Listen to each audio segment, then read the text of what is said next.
Welcome back to my channel let's learn with Gayatri. ఈ వీడియోలో computer organisation CO unit 1కి సంబంధించి registers in computer system or computer registers very important question. 5 మార్క్స్కి అలాగే 10 మార్క్స్కి కూడా డ్యామ్ షూర్ క్వశ్చన్ అస్సలు మిస్ చేసుకోకండి. ఈ వీడియోలో రిజిస్టర్స్ గురించి కంప్లీట్ ఇన్ఫర్మేషన్ అనేది ప్రొవైడ్ చేస్తాను. ఈ వీడియోలో మీకు types of registers in computer system అలాగే వర్కింగ్ ఆఫ్ రిజిస్టర్స్ అనే హోల్ ఇన్ఫర్మేషన్ కూడా ఎక్స్ప్లెయిన్ చేస్తాను.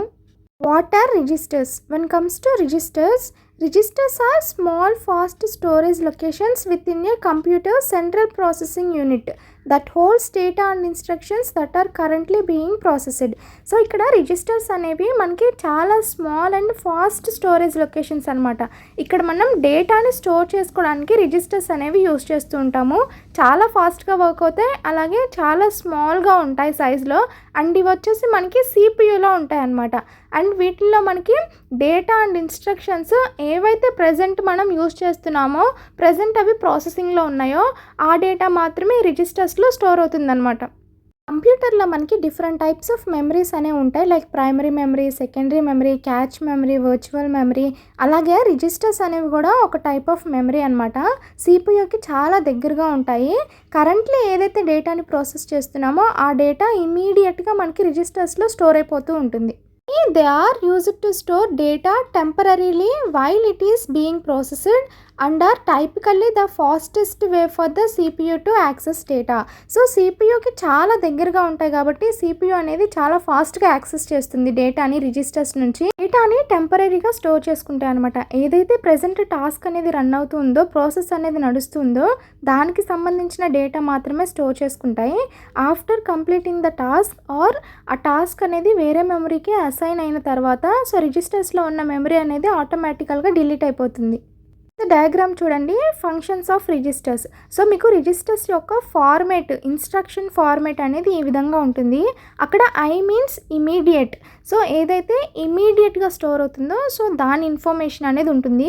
ఇక్కడ ఆప్ కోడ్ అంటారు దాన్ని, ఓపీ కోడ్, ఆప్ కోడ్. సో ఆప్ కోడ్ మీన్స్ ఇక్కడ ఆపరెంట్ కోడ్ అనమాట.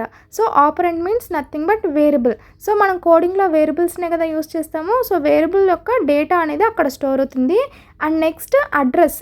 సో వేరియబుల్ యొక్క డేటా అక్కడ స్టోర్ అవుతుంది ఆప్ కోడ్లో. అండ్ దెన్ వేరియబుల్ యొక్క అడ్రస్ అంటే ఎక్కడ వేరియబుల్ స్టోర్ అయి ఉంది అనే దాని లొకేషన్ అనేది మనకి ఇక్కడ అడ్రస్లో స్టోర్ అవుతుంది. ఈ విధంగా రిజిస్టర్స్ యొక్క ఇన్స్ట్రక్షన్ ఫార్మేట్ అనేది ఉంటుంది. అండ్ దెన్ పక్కన మీకు కనిపించేదంతా డయాగ్రామ్ అనమాట. రిజిస్టర్స్ ఏ విధంగా 1 by 1 అనేది సిపియూలో ఉంటాయి మీకు రిజిస్టర్స్ అనేవి. అక్కడ రిజిస్టర్స్ అనేవి R0 నుంచి స్టార్ట్ అవుతూ ఉంటాయి, Rn-1 వరకు ఉంటాయి. Comes to types of registers. Computer సిస్టంలో మనకి టోటల్ 8 టైప్స్ ఆఫ్ రిజిస్టర్స్ అనేవి అవైలబుల్గా ఉంటాయి. ఒక్కొక్క రిజిస్టర్ ఒక్కొక్క టాస్క్ అనేది పర్ఫామ్ చేస్తూ ఉంటుంది. When comes to PC register, so PC means program counter register అని అంటాం ఇక్కడ. So it holds the memory address of the next instruction to be executed. ఏదైతే నెక్స్ట్ ఇన్స్ట్రక్షన్ ఇమీడియట్గా ఎగ్జిక్యూషన్లోనికి రావడానికి రెడీగా ఉందో దానికి సంబంధించిన అడ్రస్ అనేది ఈ ప్రోగ్రామ్ కౌంటర్లో స్టోర్ అయి ఉంటుంది. Next one is MAR. So memory address register అని అంటారు. So it holds the memory address of the data being accessed. So ఏదైతే డేటాను మనం ప్రజెంట్ యాక్సెస్ చేస్తున్నామో దాని యొక్క మెమరీ అడ్రస్ అనేది స్టోర్ అయి ఉంటుంది. Next one is MDR, memory data register. It holds the data being transferred between the CPU and memory. CPU and మెమరీకి మధ్య ఏదైతే డేటా అనేది ట్రాన్స్ఫర్ అవుతూ ఉంటుందో దానికి సంబంధించిన డేటా అనేది స్టోర్ చేసుకుంటూ ఉంటుంది. And next one is IRC means instruction register. It holds the current instruction being executed. ఏదైతే కరెంట్ డేటా ఇన్స్ట్రక్షన్ అనేది ఎగ్జిక్యూట్ అవుతుందో దానికి సంబంధించిన డేటా అనేది ఈ ఇన్స్ట్రక్షన్ రిజిస్టర్స్లో స్టోర్ అయి ఉంటుంది. Next one is TR means temporary register, a temporary storage location for data being processed.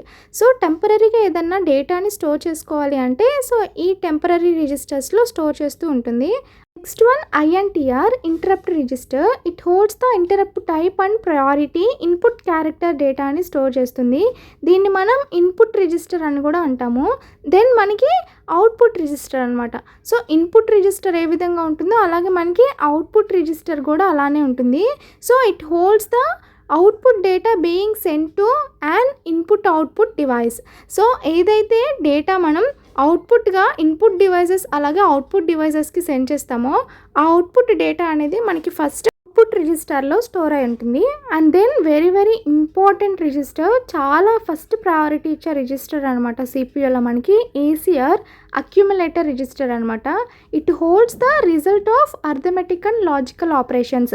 So ఏవైతే మనం arithmetic and logical operations perform చేస్తామో లైక్ అర్థమెటికల్ ఆపరేషన్స్ వచ్చేసి ఎడిషన్, సబ్ట్రాక్షన్, మల్టిప్లికేషన్, ఇలాగే basic arithmetic operations and logical operations వచ్చేసి logical and logical or అలాగే universal గేట్స్కి సంబంధించిన operations అన్నీ కూడా మనకి ఈ అక్యుములేటర్ రిజిస్టర్స్లో స్టోర్ అయి ఉంటాయి. దీన్ని మనం ప్రాసెసర్ రిజిస్టర్ అని కూడా అంటాము.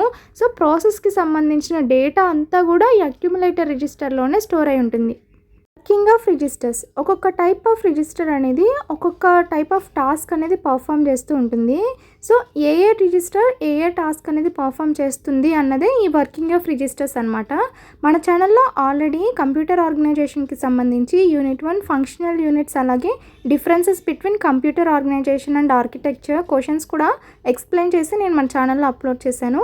ఎవరైతే ప్రీవియస్ వీడియోస్ చెక్ చేయలేదో వెళ్ళొకసారి మన ఛానల్లో చెక్ చేయండి. అలాగే ఎవరైతే మన ఛానల్ని ఫస్ట్ టైం విజిట్ చేస్తున్నారో please to like, share and subscribe to our channel. అయితే నేను రిజిస్టర్స్ మీకు లైన్లో ప్రొవైడ్ చేస్తాను. మనకి టాస్క్ కూడా అలాగే లైన్లోనే జరుగుతూ ఉంటుంది. So first one is PC register అనమాట. It points to the next instruction or in the memory. So ఏదైతే నెక్స్ట్ ఇన్స్ట్రక్షన్ ఉంటుందో సో దాని యొక్క అడ్రస్ని స్టోర్ చేసుకుంటూ ఉంటుంది. Next one is memory address register. So it retrieves the instruction from the memory and stores it in the MDR. పీసీలో ఉన్న డేటాని ఈ మెమరీ అడ్రస్ అనే రిజిస్టర్ అనేది రిసీవ్ చేసుకొని దెన్ దాన్ని మెమరీ డేటా రిజిస్టర్స్కి ట్రాన్స్ఫర్ చేస్తుంది. Then IR means instruction register ఏదైతే ఉంటుందో it decodes the instruction and execute its. ఏదైతే మెమరీ డేటా రిజిస్టర్స్లో ఉన్న డేటా ఉందో దాన్ని డీకోడ్ చేసి అలాగే నెక్స్ట్ ఇన్స్ట్రక్షన్స్ని ఎగ్జిక్యూట్ చేస్తుంది. నెక్స్ట్ టెంపరీ రిజిస్టర్ టెంపరీగా ఉన్న రిజల్ట్స్ని ప్రాసెస్ అయిన డేటాని హోల్డ్ చేస్తూ ఉంటుంది. If an interrupt occurs, which means error, the interrupt registers handle it. So interrupt register ఏదైతే ఉంటుందో సో ఏమైనా ఎర్రర్స్ వస్తే దాన్ని ఇంటరప్ట్ రిజిస్టర్ అనేది హ్యాండిల్ చేస్తూ ఉంటుంది. Then the output register, the output data is stored in the output register. ఏదైతే interrupts అనేవి హ్యాండిల్ చేసిన తర్వాత డేటా అనేది ఎగ్జిక్యూషన్ చేసిన తర్వాత అవుట్పుట్ డేటా అనేది అవుట్పుట్ రిజిస్టర్స్లో స్టోర్ అయి ఉంటుంది. And then accumulator register holds the final result of arithmetic and logical operations. So ఈ అక్యుములేటర్ రిజిస్టర్ అనేది మనకి ఆల్ పర్పస్ రిజిస్టర్ అనమాట. ఇక్కడ మనకి అర్థమెటిక్ అండ్ లాజికల్ ఆపరేషన్స్ జరుగుతాయి, అలాగే అవుట్పుట్ని హోల్డ్ చేస్తుంది, అలాగే ఫైనల్ రిజల్ట్స్ని హోల్డ్ చేస్తుంది. అండ్ నెక్స్ట్ దీన్ని ప్రాసెసర్ రిజిస్టర్ అని కూడా అంటారు. సో సిపియూలో జరిగే ప్రాసెస్ కూడా ఈ అక్యుములేటర్ రిజిస్టర్లోనే జరుగుతూ ఉంటుంది. So these registers play a crucial role in the fetch, decode and execute cycle of a computer CPU. Computer రిజిస్టర్స్కి సంబంధించిన టేబులర్ ఫార్మేట్ అనమాట. So different types of registers, వాటిలో ఎన్ని టైప్స్ ఆఫ్ బిట్స్ని మనం స్టోర్ చేసుకోవచ్చు అండ్ రిజిస్టర్ యొక్క name ఏంటి అండ్ దాని యొక్క ఫంక్షన్ ఏంటి అని మీకు ఓవరాల్గా టేబులర్ ఫార్మేట్లో ప్రొవైడ్ చేశాను. మీరు ఈ టేబుల్ నేర్చుకుంటే సరిపోతుంది. ఎగ్జామ్లో కూడా మీరు ఈ టేబుల్ రాసినట్లయితే డెఫినెట్లీ మీకు అవుట్ ఆఫ్ మార్క్స్ అనేవి పడతాయి. చూసారు కదా, రిజిస్టర్ సింబల్ వచ్చేసి డిఆర్ మీన్స్ డేటా రిజిస్టర్. ఇక్కడ 16 బిట్స్ అనేది స్టోర్ చేస్తుంది. సో హోల్స్ మెమరీ ఆపరేట్, ఏదైతే ఆపరెండ్ ఉంటుందో దానికి సంబంధించిన మెమరీని అనేది స్టోర్ చేస్తూ ఉంటుంది. Next AR means address register, 12 bits of డేటాని స్టోర్ చేస్తూ ఉంటుంది and holds address for memory, మెమరీకి సంబంధించిన అడ్రస్ అనేది హోల్డ్ చేస్తుంది. నెక్స్ట్ వన్ మనకు తెలుసు అక్యుములేటర్ రిజిస్టర్. సో 16 బిట్స్ అనేవి ఉంటాయి, ప్రాసెసర్ రిజిస్టర్ అని కూడా అంటారు. డేటాని ప్రాసెస్ చేస్తూ ఉంటుంది. Next instruction register 16 bits store చేస్తుంది, హోల్డ్స్ ఇన్స్ట్రక్షన్ కోడ్, ఏదైతే ఇన్స్ట్రక్షన్ కోడ్ ఉంటుందో దాన్ని హోల్డ్ చేస్తూ ఉంటుంది. Next one PC program counter 12 bits of డేటాని స్టోర్ చేస్తుంది, holds next address of next instruction అనమాట. And then TR means temporary register. Next interrupt register, దీన్ని నథింగ్ బట్ ఇన్పుట్ రిజిస్టర్ అని కూడా అంటాము. And then last one output register. So input register input క్యారెక్టర్స్ని hold చేస్తుంది, అలాగే output register output క్యారెక్టర్స్ని hold చేస్తుంది. ఈ విధంగా మీకు రిజిస్టర్స్కి సంబంధించిన క్వశ్చన్ అనేది ఉంటుంది. ఎగ్జామ్లో మీకు రైట్ అబౌట్ కంప్యూటర్ రిజిస్టర్స్ అని అడుగుతారు, or either explain about different types of registers in computer అని కూడా అడుగుతారు. చాలా ఇంపార్టెంట్ క్వశ్చన్, అస్సలు మిస్ చేసుకోకండి. If you have any queries please let me know in the comment section. Thank you for watching. Don't forget to like, share and subscribe to our channel.